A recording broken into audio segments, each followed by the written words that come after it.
All right, music fans, welcome. Harmless Dave here, yet again, talking about real music in real time for real people just like you and me. And then there's this other guy in another box. So I got to point in that direction. You know, people say, Brian, that the pointing is either they love the pointing or they hate it.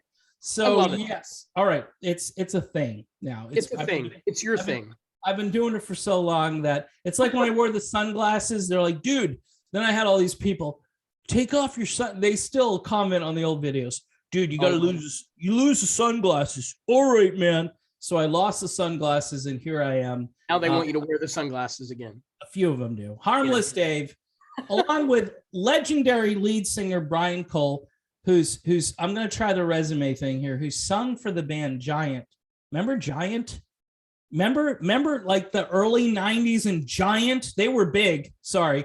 Had to do it. So we had Giant, we had you're in this thing called Moreno, you're in this thing called Vienna. Remember Vienna? It's a song by Billy Joel, but it is a band too, Vienna. And then you did this solo thing. Was it Sands of Time? Right? Yeah. Through the hourglass go the sands through the hourglass. There you go. The days of our lives. Exactly. Producer, arranger, lead vocalist, Bon Journey. I forgot Bon Journey, ladies and gentlemen. Bon Journey. It's a Italian band, right? And it's upon the journey, you know. It's upon the journey. And a guy who does probably one of the best Dean Castronovo impressions I've ever heard. Oh my God, Dean, I love you, bro. Let's just take that, you know. The drummer. I can't wait to talk to you again, man. I mean, holy shit, we haven't talked in the longest time. I mean, oh my God, I can't believe it. I mean, I'm playing the drums, it's going great. Everything's going great. And all of a sudden, we got this Dave guy talking to us. I can't believe it. Anyway, call me. Call me. I call him, and it's like you leave the message, and you know. Anyway, yeah. Dean, you got to call me, all right? He's got to get clearance from like, you know, 14 different people to talk to me now, because get my people to talk to their people, and they'll do lunch and we'll pay for it. You know, yeah, he's kind of a big deal again. So good. God bless him. God bless him. Does he deserve it or what? Right? Forget about what the tabloid media. I mean, it's just every week I'm like, so they had to dredge up. Anyway, I don't want to go into that. Listen. He deserves all the success that he is getting and will be getting and everything like that. You know, God bless him. Yeah, 100 times over. So I did this video, I don't know, last week or something. I was venting. You know, I've been doing a lot of venting on the channel. The channel's become a little bit like schizophrenic. It's like Timothy Leary, you know, it's like things floating around and I can't Timothy Leary. Exactly. So for you Moody Blues fans, all right, Timothy Leary is dead. Just want to clarify. So I did this video about melodic rock after I spoke to a CEO. I called him a CEO because he is technically CEO of a melodic rock record label, and he was venting to me. And I will not mention his name because he did not say, Dave, go do a video about me, because I don't know if he wanted me to. I'm sure the phone will be ringing sooner. By the way, Facebook is down. This is bizarre. I'm talking to you while there's an actual outage of Facebook, because I was going to send. No kidding. Yeah, I was going to send you the link over there and the messenger, and I thought maybe I finally get banned off of Facebook, Brian. But it didn't happen. I was disappointed. I'm like, so it's a general outage, right? Well, so I just tried the app. I'm on the app. Did you get on? Yeah, I'm on the app. All right. Well, Twitter told me if Facebook was out, and so maybe you're better. Maybe they did ban me, which would be better. So, I did this video about the melodic rock industry, and this particular gentleman told me that he thought the scene was dead. Those were his words. The CEO of a label telling me, Dave, that the whole industry is dead, and I kind of went on. And I talked about what I thought might be the causes of this. And one of the reasons we're having you on, and you suggested you might be an expert witness on this, and I think you are based on your history. And longevity in the business. And so, Brian, the floor is yours, as they say. I have a coffee beverage here. There is no alcohol in this drink. No, my water, man. I'm just water. Healthy guy that you're pursuing. Yeah, I'll have bourbon later. Okay, cool. Again, I watched your video. I mean, and as I watch a ton of your videos, I think you're one of the few guys that I can honestly say are keeping what little piece of interesting music biz stuff and just music stuff in general alive, because there's just not a lot of guys out there, and I think that everyone in the music industry, especially melodic rock, owe you a great deal of gratitude for that. And when I watched your video, it's really funny because I've had this on my mind for a while, and how things have changed, and all the moaning and bitching that people do about the melodic rock industry and how it being quote unquote dead. Well, sometimes we have to look at the source. Mm-hmm. And I can tell you from experience that I've worked for or with most of those labels, and I can honestly say that you can't solely put the blame on the artist and radio and all that kind of stuff. The labels have a lot to do with it, and I'll tell you why. I'm not gonna mention names. I'm not gonna slam anybody, but I can honestly say that the labels in the melodic rock genre mm-hmm. do very little for the artist in the bands. They want talent, and they want the best of the best, and they want this, that, and the other thing, but they don't offer us any money, zero, okay, to go into the studio. And they say, well, everybody's got a home studio nowadays. And you're right. I'm sitting in my home studio that I have over $40,000 tied up in gear. And it's a constant labor of love, because this is what I do for a living. Right. So we invest a lot of money. True, you can make a record at home. Yes, you can. However, there's a lot of people that have no business touching knobs because they don't really know what they're doing. You're not an engineer if you suddenly go, well, I'm going to I want my guitars to sound like Phil Collins from Def Leppard. I'm going to go to easy guitar. That's right, kids. You can make your guitar sound like Phil Collins. Here we go. Click. And it sounds like Phil Collins. Mm-hmm. That's not an engineer. That's not a producer. Music has lost soul. Absolutely soul. Mm-hmm. It's now a game of how much we can get out for the least amount of money, because the artist knows they are going to make zero, none. Yeah. There's no back end. These labels bullshit artists all the time, and they say, oh, well, we'll get it off the back end. No, there's no back end. Yeah, the back end is where they're putting it. But the fact of the matter stands, the labels do nothing to promote the bands. Nothing. They say, well, we'll get you on this or we'll get you on that. And if you sell 5,000 units or 3,000 units or even 1,000 units, well, that's great. Then we'll let you do another album. Wow. Thank you. Thank you so much, Mr. Label. Because we've poured our heart and soul into this. You've given us no money. And at the end of the day, we've made no money. Right. And, I mean, let's be honest. If you sold 5,000, let's even say 10,000 units back in the day, and you were on a major label, you wouldn't have only been dropped. You would have been assassinated. Yeah. You know what I mean? Yeah.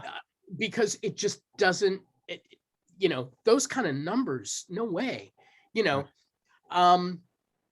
So I think the labels are a huge part to blame on that. And I'm sorry, I'm just telling the truth.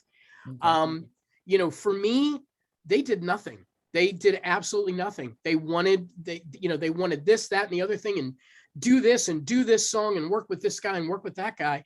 Mhm. And granted, we were with some great people, and I was very blessed to work with guys like Jim Peterick. I mean, that was a great highlight on the Sands of Time record.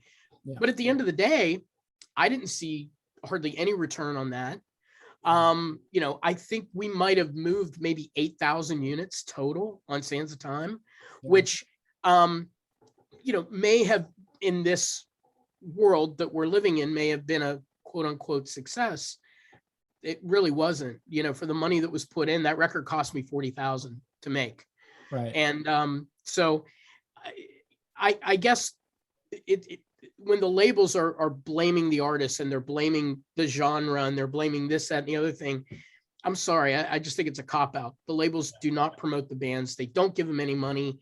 They don't give them any incentive to go out on tour. And the worst part of it is, when they put these types of things together, Mhm. you have to pay your own way. Yeah. So what is the incentive for an artist like myself or many others out there to do a new record? There's none. It's just, there's nothing for us to do. And when you've got certain labels that continuously pump out, well, let's take this big name and this big name, and let's make a new record with these two guys, and now we'll call it a new band. Mhm. It's like back in the day when it's like, well, let's create the new NSYNC or Backstreet Boys or whatever. It's prefabricated. Yeah. And it just really pisses me off, because it just, there's no promotion anymore. And it just, it's sad. It really is. Yeah. All right. Before we continue with this conversation, I want to make something clear to the audience and to somebody who might be watching this video, because I have a hunch that there's a particular one or two people, person in particular, who's going to watch this video. And I'm going to say to them this: I have nothing against you. In fact, I wanted to help you. I wanted to help your record label. I want to help all these record labels. I have a relationship with Frontiers Music. I have a relationship with another label who may have been the catalyst for this video. I'll say that. And this other person I reached out to on a number of occasions, and things didn't go well for whatever reason. I don't know if it was my politics. I don't know if it was the way I look. I at a certain point, because see, Brian, I, just like you, I started my radio career. Well, you were in radio, right? But you were in music probably early 90s when you got off the ground, or maybe even prior to that. I came of age in the late 1980s. I was a program director. I was a music director. Okay. I worked at the #1 radio station on Cape Cod. And I take a lot of pride in that, because not only were we #1, but we were a revolution. We were literally a revolution on that piece of land that had not heard the kind of music we were playing. And I got a lot of experience doing that. And it helped me understand, having a good ear for music, having a good ear for talent, making bold decisions, and kind of going against the grain a little bit. And that's what worked for the radio station. And we weren't corporate owned. We had, a local ownership and so forth. So I guess I say all that because my heart was really in the right place when I wanted to help these guys. And I think it still is. And I really do. I will. Well, I wanted to say that as a way, it's kind of like an apology maybe, or some kind of a mea culpa, whatever you want to call it, because, I've ruffled some feathers because I interview a certain person, and we they both have. Trust me. but that one person might complain about, they didn't get a lot of support from the record label, and they were on this particular label. And I'm not singling out this particular label, because honestly, I think they had pretty good material. They had a lot of good, solid artists. I felt bad that they weren't going anywhere. I was like, dude, I didn't even know about this particular band I had a singer, let me put this, and you know this guy. Well, I'm just going to mention Robbie LeBlanc. You know Robbie LeBlanc, right? Sure. Yep. Okay. Robbie can sing like, I don't know, very few human, and I put you in that same category. And Robbie's had a string of career stuff that just, it's like if he was at a different place at a different time with a different band.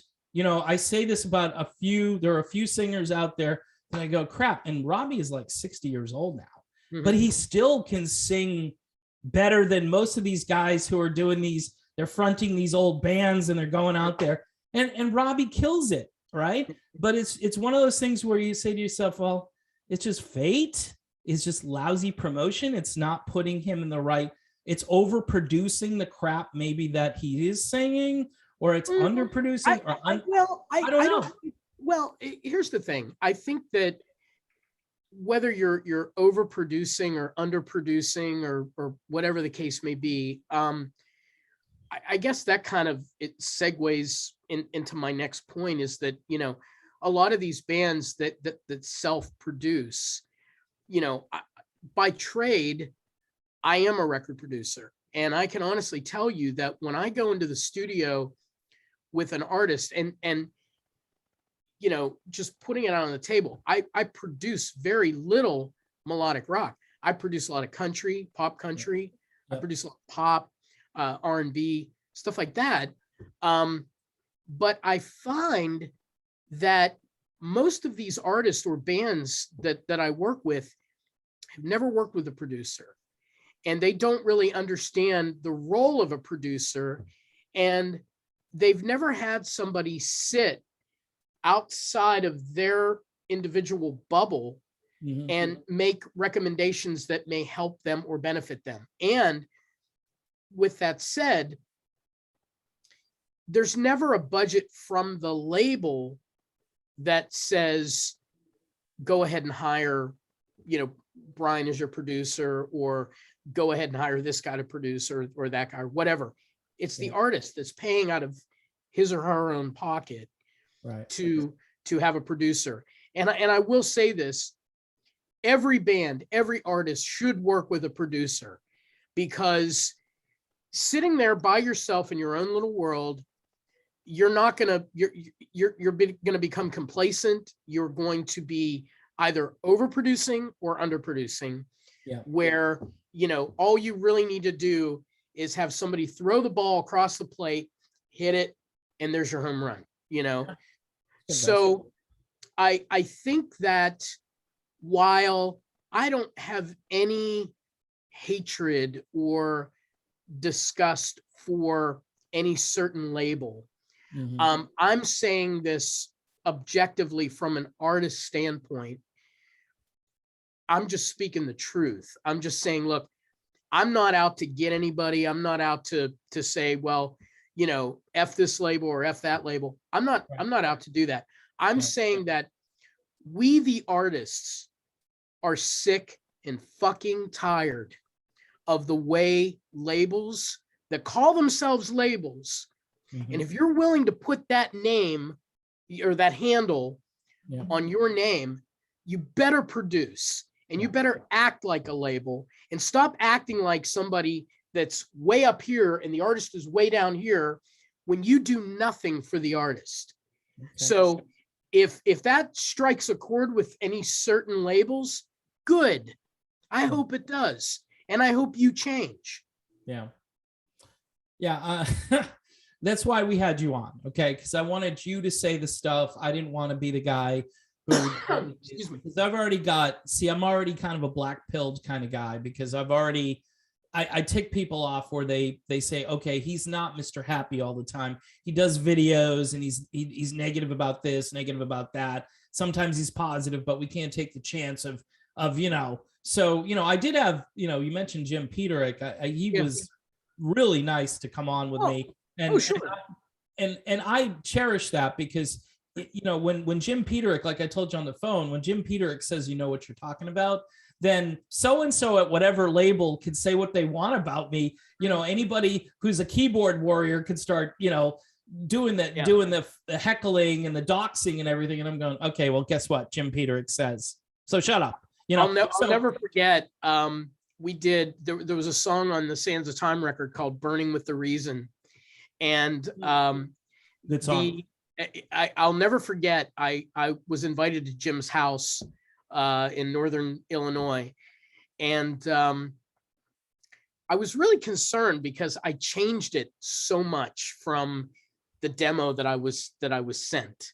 Yeah. And I was really worried. And I called some mutual friends and I was like, Jimbo's gonna like hate me. Like he's really he's either gonna love it or he's gonna hate me. And like I'm gonna be sent out into a courtyard and I'm gonna be met with come over here, kid, But it wasn't you're gonna get the Chicago, treatment. Yeah, come over here. Let's talk about deep dish for a second here. Come over here.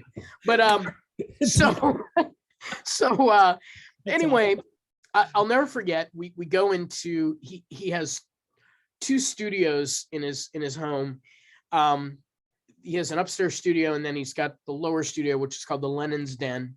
Yeah. And so I show up and I go upstairs and I go into the door and Jim is kind of across the room and literally I'm like, hey man, and he just was like, burning with a reason, man. That was brilliant. And wow. That's all I needed, man. Yep. That's all I needed. It's like, I don't care. I did it from my heart, you know what I mean? And the version that meant the most to me. Right. And I'm really happy that he liked it because, that meant a lot to me. Yeah. But at the end of the day, it has to come from within you, Oh yeah. That's where music comes from. And I think people forget that sometimes, Let me ask you this is let's get into the nuts and bolts of, because you mentioned obviously the labels you feel are not doing what they could do for the artists. Correct. But is the medium itself, is it dead, or is it on life support, or where is it? Because even like you can turn on, and I do videos about this all the time, like I do listen, or I won't say I listen, but I do check out what's on the mainstream rock charts, and there are like 2 bands that I can listen to, and it's Greta Van Fleet, and I don't really like them that much, and then there's Dirty Honey, which is the new Aerosmith / Black Crowes kind of thing.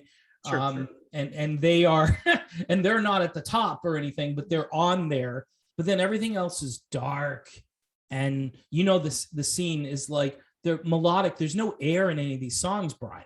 There's no air. There's no, everything's crunch and everything is compressed, and it's like, what happened to music? I mean, you and I both love West Coast because you can hear everything. You can hear the vocal. Your guitar falls in on a speaker over here. You got a keyboard over there. It's like ear candy. It's like magic. I mean, there's no magic. It's all like dun dun dun dun dun dun dun dun. And then you got a singer. Everything is straight up in your face. There's no dimension and depth. Yeah.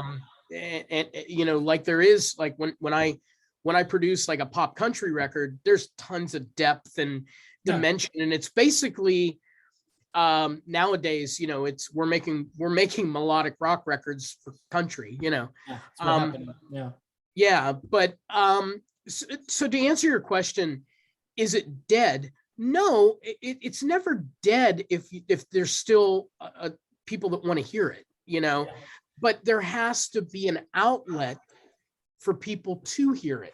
And when you have only limited ways to get that to the people, they're saying, well, I'm not hearing you on Sirius, I'm not hearing you on my local rock station. Mm-hmm. Where can I hear you? Well, the only place to hear you is on internet radio, Mm-hmm. So while I think the genre is never dead. No genre is ever dead. Okay. It's just underappreciated, and it's undermarketed. Yeah. So I think it's like, the old saying, if a tree falls in the forest and no one's around to hear it, you know what I mean? Well, Yep. you got to find a way to bring people to the forest, to see that tree drop, So I think that there are ways to do this. There are ways to be successful. And I'm sorry to say it, Joe and Bob record label, but we don't need you. Okay. Get that straight. We don't need you. And we don't want you if you're not going to support us. We don't want you. Okay. And if that pisses people off, I don't care, because I'm in the artist corner. Okay. I'm the guy creating the music, and I'm the guy that's singing on the records and producing the records and yada, yada, yada. But what I'm saying to that extent is the people that are really making the noise and the people to really look for are PR companies. Okay. And there's a million of them. Okay. Right. And these are the people that can find those outlets for you. And I'll give you an example. There's a PR firm in Nashville that I work with pretty often, and I take a lot of the artists that I develop to. These artists do not have a label, and they are doing fantastic. Are they on the CMT Awards? Are they on the ACMs? Not yet. Yeah. But they're making a noise on Music Row, and they're on television, and they're doing this, and they're seeing their numbers go up. Right. And let me backstep when I say numbers, because I think that that's something in our genre that there was a certain record label that said, well, websites are dead. No, your mode of thinking is dead, because you need a website because people need to go somewhere to buy your music and to hear your music. Yeah. And because we don't have the outlets of the radio, we don't have the, internet radio, thank God, we still have that, but we don't have Sirius, we don't have terrestrial radio to look at. So our website has to be a hub, and that hub has to contain all of our social media. And a good PR company will help you to build those numbers and that exposure up. And Dave, and I know, we like these things. We like CDs, and we like vinyl, and we like cassette. And yes, it's bad English. Wow. So, but anyway, my point is, you can sell units on your own, and if you move 1,000 units on your own at $10 a CD, you've made $10,000 clear on your own. You know what I mean? Yeah. So I'm sorry, until record labels kind of start picking up what they're supposed to do, they're the ones that are dying, not us. Yeah. So I'm sorry to disagree with whoever that person was, but I strongly disagree with them and say that if you were doing your job, then this wouldn't be happening. And I say that, I say that respectfully to all the labels. I'm not going to kiss anybody's ass if they say, what are we doing wrong? It's like, don't point the fingers to us. We're making the music. We're bringing it to you to do something with, and you're not doing your job. So you're fired, not us. Okay. I mean, one of the reasons I wanted to have you on, and I thought it would be a good idea, is to get your perspective of this rather than me just kind of make assumptions. Because when I make assumptions, sometimes, I make an ass out of you and me, because that's what you do when you assume. But yeah, I mean, but I think that, let's face it, back in the day, the record labels were the end all be all. We needed them. Absolutely. We needed them. And I mean, they knew it. Like I said, my radio experience, right? I had this guy, Don from Polygram, used to call me all the time. And he's the guy who got me backstage John Bon Jovi tickets at the very end. Wasn't Artie Fufkin, was it? Artie Fufkin, Polymer Records. Well, this guy, his name was Don. I don't even remember his last name. That's a Spinal Tap moment. But Oh, That's from the movie Spinal Tap. You know? all right. Wow. Marty You got me. Tuffkin, Palmer Records. I forgot the guy's name. But I remember Don from Polygram. There's certain guys that used to call me all the time. And Don called me up and said, he said, hey, I hear you're leaving. So, John Bon Jovi's going to be at Foxborough Stadium, which is, now Gillette Stadium.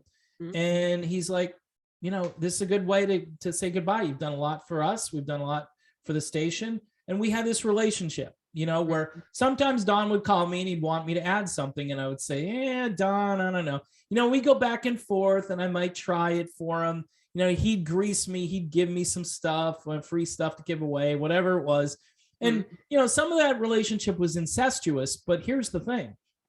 We had a relationship and they were willing to work with us. And if they could tell, here's the thing. If we liked something that they sent out, then that was like gold. It was kind of like, okay, you add the song, another radio station adds the song. But the point is, where that's gone. That's gone. Everything is iHeartRadio. There's like 3 or 4 major corporations that own and run everything, Brian. And what they do, and I always say this and people get tired of me saying it, they focus test the shit out of everything and it goes away. I mean, you can't even hear Say You Will by Foreigner anymore. Right. Yeah. Why? Yeah. Top 10 track, huge on rock stations. Brilliant intro with Lou. I mean, but you'll hear Waiting for a Girl Like You, right? You'll hear Jukebox Hero. And you're thinking to yourself, okay, I was there for Say You Will. I was there for, I don't know, pick a couple other songs by Foreigner. But the point is, there's no creativity. There's no imagination. There's no trusting the listener because all they do is go, oh, Dave's going to hit the preset button. He's going to hit it. And then we're going to lose ad revenue. Station's going to lose ad revenue. By the way, all that ad revenue, a lot of it is actually tied back, all the way back to iHeart, all the way back to these corporations. Yeah, you've got local advertisers, but you've also got these national things that have kind of crept their way into, if you listen to radio stations now, it's weird, okay? It's a different animal. And they've kind of created their own sort of insulated bubble where even you're thinking to yourself, just try something different. I'm a certain age, you're a certain age. And I was a DJ and you're a music guy, you're a singer and a musician. So we get bored. I tell people all the time, it's like, yeah, hearing Don't Stop Believing today was really great. I never hear that song on the radio. And I'm just so happy they played it again today. And again, I'd kill to hear Dixie Highway. You know what I mean? It's like, well, they'd go Dixie what? I mean, I'd kill to hear Still They Ride, which was top 20. Top 20. And we're in the 40th year of Escape. Hello. I lived that summer and that whole album was on the radio. The title track, they killed that on rock stations. Haven't heard it once. This year. Really, really sad. And I think that, what you were saying about, no one's willing to take any chances because of the listener focus. And that is that I can't tell you how many times I get messages from people saying, Brian, when are you going to do another solo album? For what? I know. You know what I mean? Why?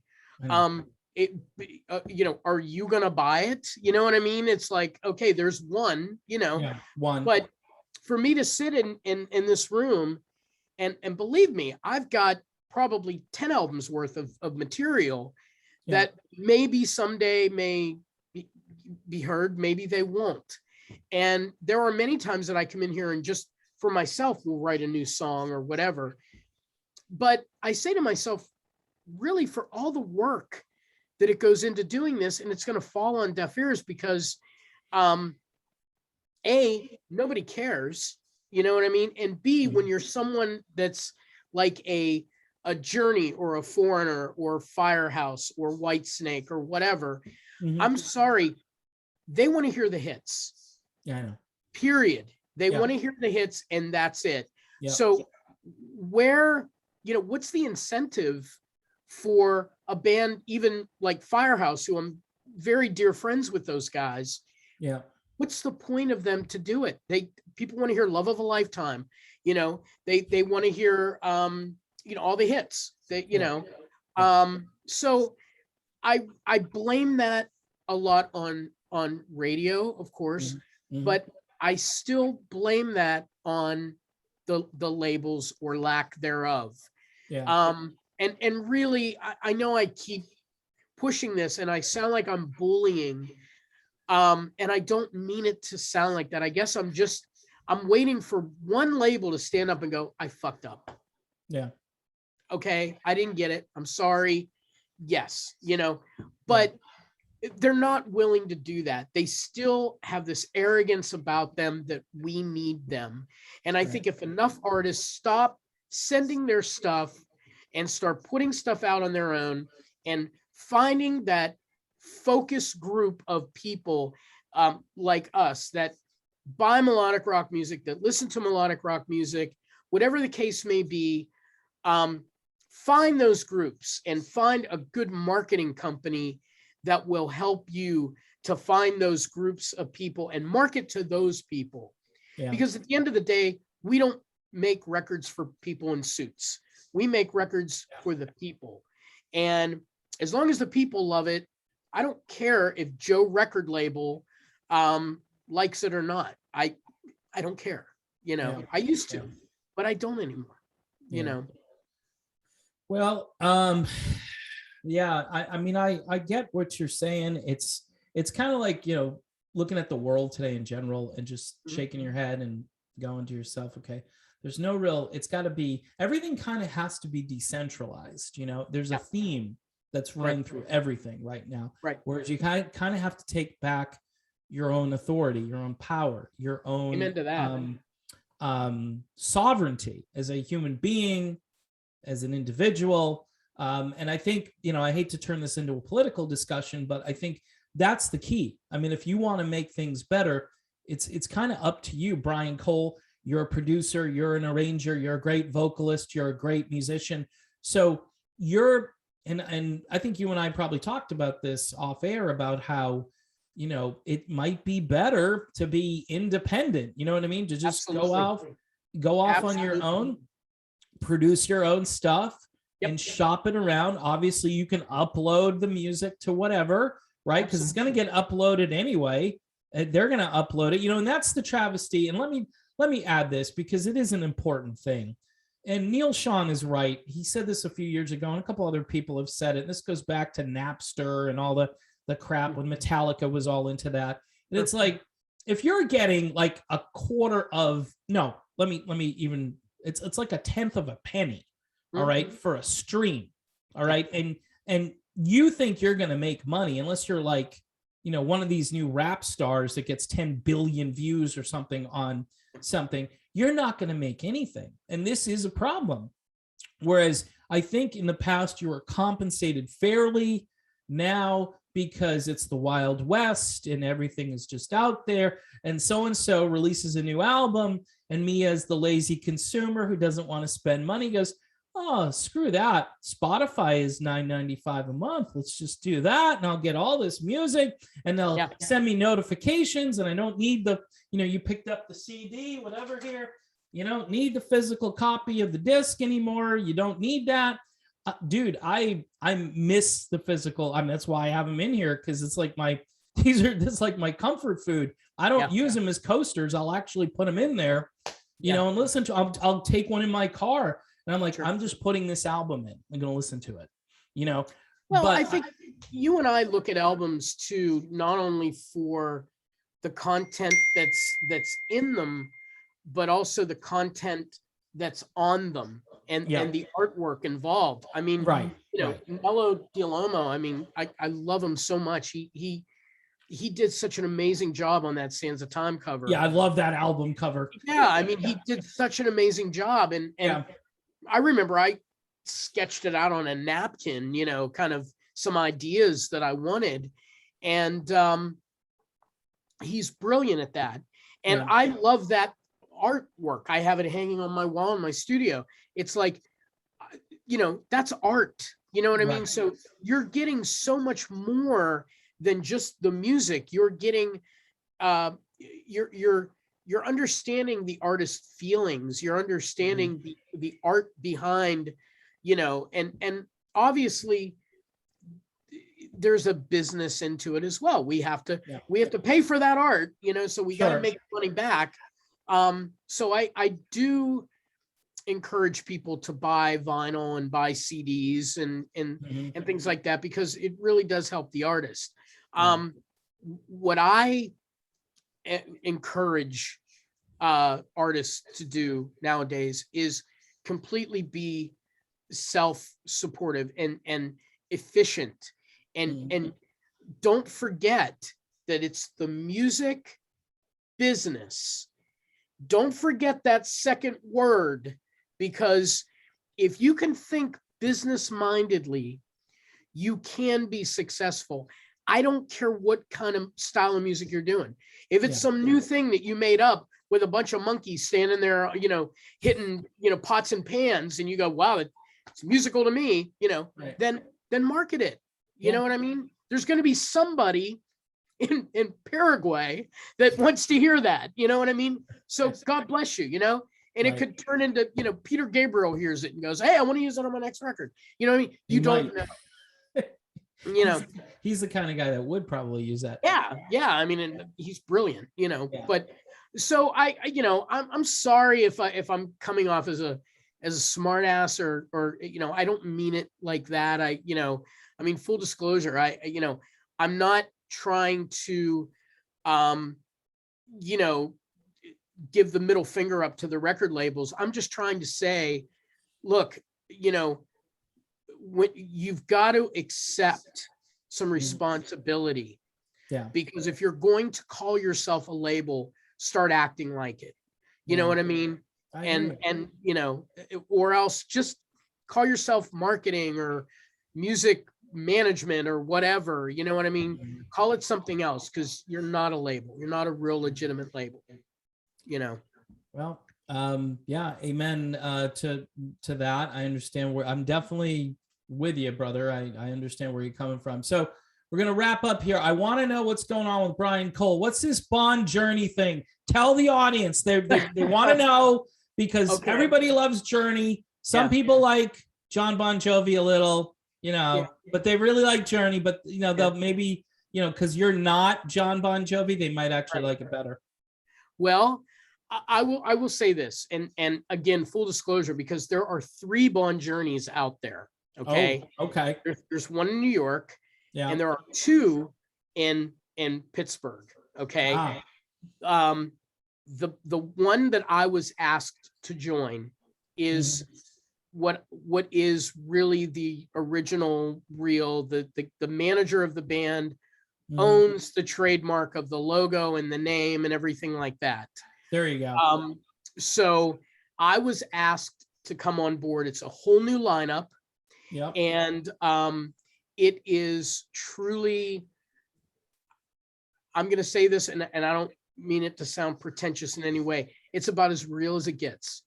I mean, it really is. I mean, you singing you singing everything in the original key or what? Everything in the original key. We are. I'll give you a quick. Where is it at? Our main set list when we do about an hour and a half performance is Where Were You? Any Way You Want It. Runaway. Ask the Lonely Who's Crying Now. Faithfully. Raise Your Hands. Separate Ways. Wanted Dead or Alive. You Give Love a Bad Name. Be Good to Yourself. Stone in Love. Living on a Prayer. And Don't Stop Believing. So it's all right. But anyway, I love Journey, and I'm a huge Journey fan, as you know. We've talked many times, and it was really always been my dream to maybe one day sing for Journey, and if that happens or never happens, that's okay. I'm very happy where I'm at, and I'm paying I'm just paying respect to the singer that has been my biggest influence since I got the Infinity record.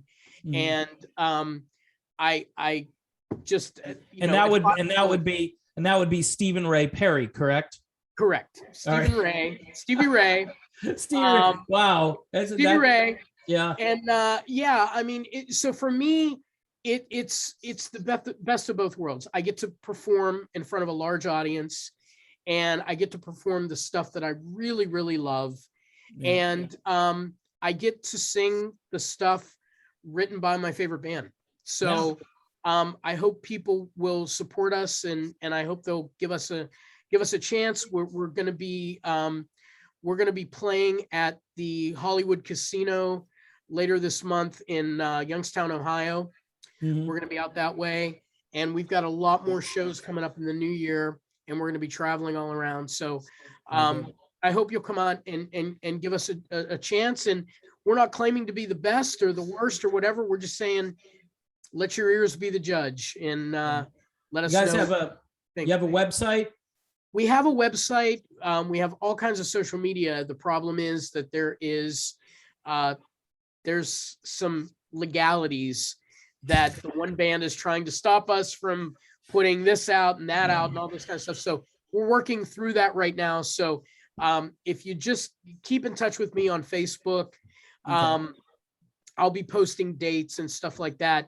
And one more thing before I go, I want to say to all of those bands that are out there, whether you're established, whether you're starting out, whether you're just frustrated as hell with the way the business is going, if you ever want to contact me, briancolemusic@gmail.com, drop me a line. And if I can help you in any way, if I can help to clarify things or maybe give you some options that will help you, I'm willing to do that. Free of charge. I'm willing to help you out. And if you need a producer, I'm available. That's your man. Yeah, I mean, but honestly, there's just so much. People don't understand the business. They don't know how things work. And if I can help you, I'm willing to do that, because I didn't really have a lot of people that helped me coming up. And if I can, through my successes in this business, which I'm very, very thankful for, if I can help somebody, I'm always willing to do that. So. Wow. Well, there you have it. A guy who's yelling at the record labels at the beginning of the video and is now offering his services, for $1,000 an hour. No, just kidding. $2,000 an hour. My attorneys have got to get paid too, Yeah, exactly. He's got some overhead he's got to deal with. But Brian Cole, legendary singer, and seriously, when I do say that, and I mean it, in the sense that if we were in a different world the last 30 years or so, dude, you'd be more household than, paper, bounty paper towels, brother. Wow. Thank you. Yeah. So Kleenex tissues. Kleenex tissues. Yes. But we want to thank Brian for coming on the show today. My pleasure. We had a lot of fun together. This guy is just, as a human being, he's just a blast. He's hilarious. He's just good to talk to. And, if you ever get down to Florida, Brian, we're going to take that road. We're going to do it. We're going to do that. We're going to listen to the West Coast catalog at that point. And, I'm in, brother. I'm in. My wife will have to wait up for me. You know what I mean? So, all right. Well, that's the video. Thanks again to Brian Cole. Thank you for watching. Don't forget to subscribe to the channel. Check out Brian. Again, Brian, give us a plug on the website again. Is it Brian Cole Music? It's just briancolemusic@gmail.com. But all right, you can find me on Facebook and Twitter, and it's just Brian Cole Music. Yeah. All right, Brian Cole Music. All right, there you have it, folks. Thanks again, and I'll see you soon.